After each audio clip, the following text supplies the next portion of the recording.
क्या कह रहे हैं सर? रेवड़ी कल्चर खत्म करेंगे? आंकड़े तोड़ता हूं सर, सुनिए। ये बात बिल्कुल साफ है कि प्रेस लोकतंत्र का चौथा स्तंभ है।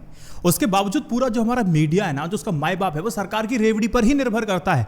देश की बुनियाद मजबूत करने और नागरिकों को सक्षम बनाने की बजाय उन्हें धीरे धीरे ना सरकार की रेवड़ियों पर लगातार निर्भर बनाया जा रहा है। अगर कोई नेता आ जाकर के ये कहता है कि देखिए मैं रेवड़ी वाला कल्चर ना खत्म करना चाह रहा हूं, तो दोस्त मुझे यह यकीन होता है और ना मैं आपको यकीन करने दूंगा, क्योंकि आज़ादी के बाद से और अब तक और आने वाले वक्त तक ये रेवड़ी का कल्चर चलता रहेगा। मन भरोसा नहीं देता है, मन गवाही नहीं देता है जब ये ऐसा कहते हैं।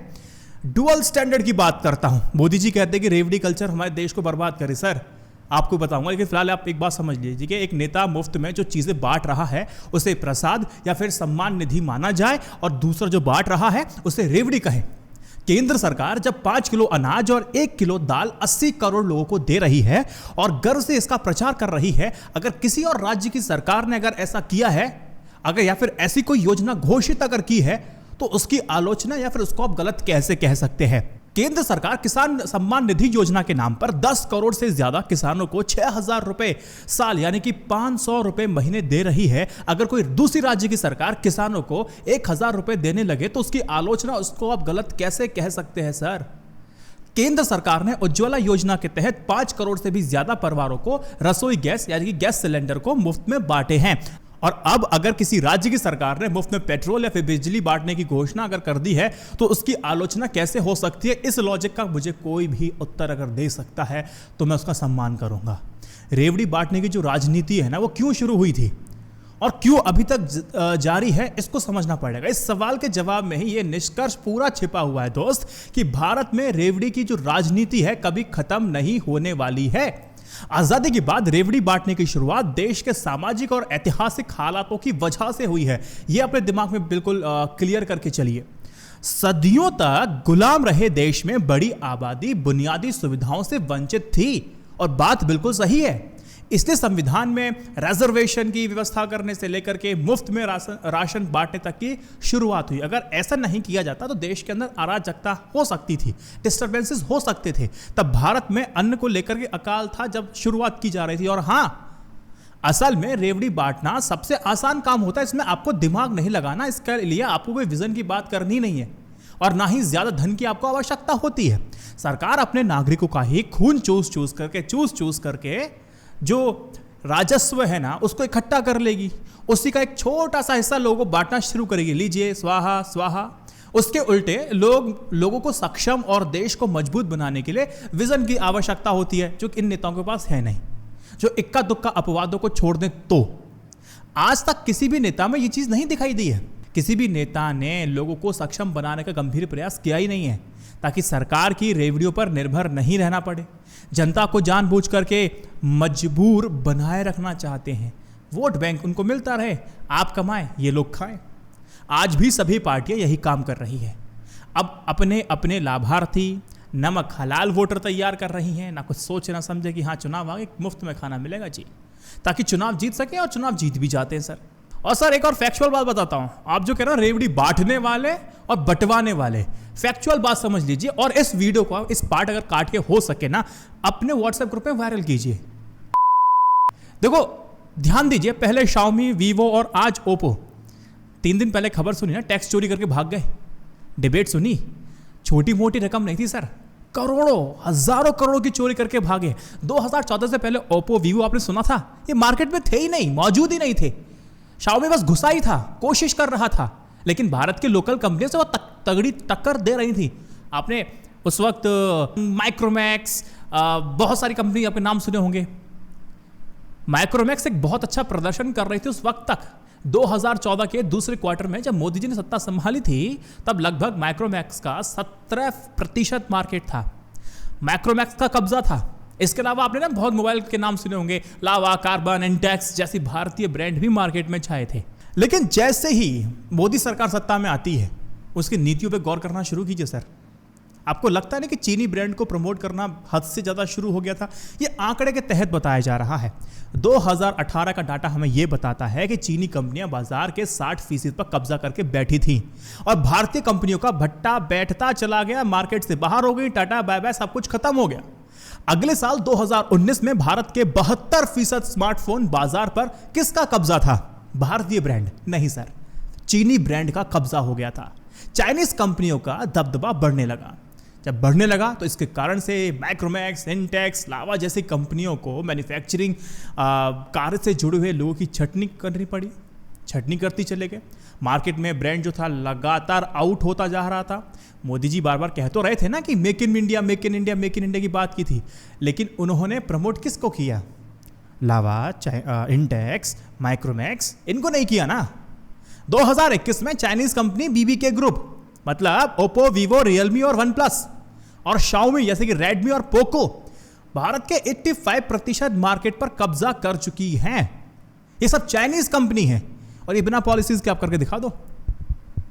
इस दौरान शाओमी, ओप्पो, वीवो ने लाखों करोड़ों के मोबाइल भारत में बेच दिए, उनको खपा दिए, लेकिन रजिस्ट्रार ऑफ कंपनीज की फाइलिंग में हमेशा लगातार घाटा दिखाती रही। लेकिन दोस्त, जिस कंपनी का 85% कब्जा है मार्केट के ऊपर, जिसकी इतनी जबरदस्त बिक्री हो रही हो, पिछले 5 सालों से किसी भारतीय जांच एजेंसी की नींद क्यों नहीं खुलती है? क्यों नहीं खुली थी? क्योंकि चीनी कंपनी ने गुप्तदान दिए थे, इलेक्टोरल बॉन्ड खरीदते लगातार जा रहे थे हर चुनाव में।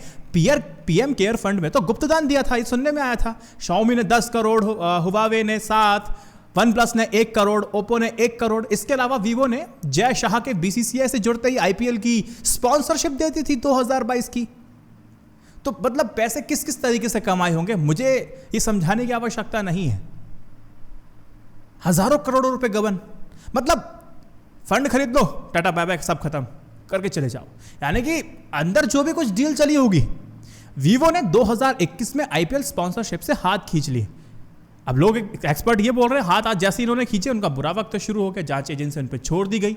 उसके बाद से बहुत सारी खबरें आने लगी कि देखिए इन्होंने टैक्स चोरी करना शुरू कर दिया है। कह रहे हैं कि भैया ठीक है, जब तक खाने को आपको मिल रहा था तब तक तो आपको चोरी की याद नहीं आई, और जब मिलना बंद हुआ तो आप चोरी दिखाने लगे। ये डबल स्टैंडर्ड है सर। जनता को बेवकूफ मत बनाइए, क्योंकि आए नहीं न्यूज दुनिया की जनता ऐसा ही है। अच्छा, केजरीवाल का केस मैं देख रहा था, बड़ा हास्यास्पद लगा। पहले आप समझो बेसिक्स। दिल्ली के मुख्यमंत्री अरविंद केजरीवाल को विदेश जाने से केंद्र सरकार ने रोक रखा है। हफ्तों हो चुके हैं, कुछ महीना हो चुका है। पिछले 1.25 महीना से उनकी जो अर्जी है वो उपराज्यपाल के दफ्तर में अटकी पड़ी है। साहब, नियम क्या कहते हैं और क्यों रोक रखा है आपने, ये भी मैं आपको बताना चाहता हूं। अगर किसी मुख्यमंत्री को या फिर कैबिनेट मिनिस्टर को या फिर किसी एमएलए को या फिर किसी एमपी को, यहां तक कि कोई भी सरकारी नौकर, चाहे ब्यूरोक्रेट्स हो, विदेश जाने की अगर इच्छा रखता है या फिर यात्रा करना चाहता है, वे आधिकारिक रूप से हो या फिर अपने निजी हो, उन्हें विदेश मंत्रालय से आपको अनुमति लेनी पड़ती है। ये बात स्पष्ट है। और आपको यह भी बताना पड़ेगा विदेश मंत्रालय को कि वो कहां जा रहे हैं और किस कार्यक्रम में भाग ले रहे हैं, और बाकी का डिटेल्स आपको देनी पड़ेगी, कब आना, कब जाना, कब खाना। इसके लिए विदेश मंत्रालय को हर महीने सैकड़ों आवेदन मिलते हैं। अनुमति कई आधार पर मिलती है। जैसे कुछ एग्जाम्पल मैं आपको दूं, जैसे कि जिस कार्यक्रम में आप शामिल हो रहे हैं वो आखिर है क्या, उसका उद्देश्य क्या है, वो किस तरीके से आयोजित किया जाएगा, वहां पर और किन देशों ने भाग लिया है, किस तरह का इन्विटेशन पहुंचा है, आयोजक के साथ हमारे देश के क्या कहते हैं, हमारे संबंध कैसे हैं, वो सब डिपेंड करता है। केजरीवाल के साथ भी पहले भी हो चुका है दोस्त। अक्टूबर 2019 में अरविंद केजरीवाल को किसी कार्यक्रम में शरीक होने के लिए डेनमार्क जाना था, लेकिन फिर उन्हें ऑनलाइन ही उस कार्यक्रम में शामिल होना पड़ा, क्योंकि उन्होंने विदेश जाने की अनुमति नहीं दी गई थी। केजरीवाल के अलावा और भी बहुत सारे मुख्यमंत्री रहे हैं जिनको विदेश जाने की अनुमति नहीं मिली है। केंद्र में कांग्रेस की सरकार थी, तब कांग्रेस के नेता और असम के तत्कालीन जो मुख्यमंत्री हैं तरुण गोगोई, और झारखंड के तत्कालीन मुख्यमंत्री और बीजेपी के नेता अर्जुन मुंडा को भी विदेश जाने पर रोक लगाई गई थी। ये कांग्रेस के वक्त हुआ था। नरेंद्र मोदी जी गुजरात के मुख्यमंत्री रहते हुए कई देशों में जाते रहे हैं। कांग्रेस की केंद्र सरकार ने उनकी विदेशी यात्राओं पर कभी भी अड़ंगा नहीं लगाया, टांग नहीं अड़ाई। तो अब उनकी सरकार ने केजरीवाल की सिंगापुर यात्रा पर चुप्पी क्यों साध रखी, इस सवाल का जवाब तो देना पड़ेगा। केजरीवाल तो विश्व के शहर सम्मेलन में भारत की राजधानी दिल्ली का प्रतिनिधित्व करेंगे। तो आपको क्या लगता है कि इसमें दिल्ली का नाम नहीं होगा क्या भारत का यश नहीं बढ़ेगा?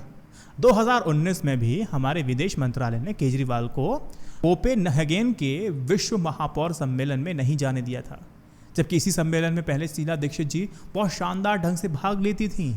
शीला जी ने दुनिया भर के प्रमुख महापौरों को बताया था कि उन्होंने दिल्ली को कैसे नए रूप में संवार दिया है, कैसे उन्होंने बेसिक्स जो डेवलपमेंट हैं उनको कैसे सुधार करके एक्सट्रीम लेवल पर ले गई हैं। उसी काम का अरविंद केजरीवाल और मनीष सिसोदिया ने 4 चांद लगा दिए उसी काम के लिए। वैसे आपको एक बात पता होनी चाहिए। कौन सी बात? वैसे आपको एक बात पता होनी चाहिए कि केंद्र सरकार की ये सावधानी बिल्कुल उचित है। आप मान सकते हैं कि देश का कोई भी पदाधिकारी विदेश जाकर के कोई आपत्तिजनक काम या फिर कोई बात ना कर दे, क्योंकि पूरा माहौल खराब हो सकता है। लेकिन मोदी सरकार को ये मानकर क्यों चल रहे हैं कि उनका कोई व्यक्ति यहाँ से जाएगा और उनके विरोध में ही बात करेगा, विदेश में जाकर के बदनामी करेगा। वैसे भी आपको पता होना चाहिए कि विदेश में हर नेता के पीछे हमारे जो गुप्तचर हैं ना वो लगाए जाते हैं हमेशा। अब देखने वाली बात है कि अरविंद केजरीवाल ने बोला कि मैं तो भैया नागरिक हूँ, मैं अपराधी थोड़ी ना हूँ, मुझे परमिशन दे दीजिए। अब देखते हैं सिंगापुर अरविंद केजरीवाल जा पाएंगे या नहीं जा पाएंगे। $1 मिलियन सवाल मैं आपके लिए छोड़ के जा रहा हूँ, जवाब दीजिएगा। इस वीडियो को 3 व्हाट्सएप ग्रुप में शेयर कीजिएगा। सर, आंकड़ों को तोड़ने में मदद मिलती है और हिम्मत भी। जय Hind, Vande Mataram. Stay updated, stay educated, सत्यमेव जयते। नमस्कार।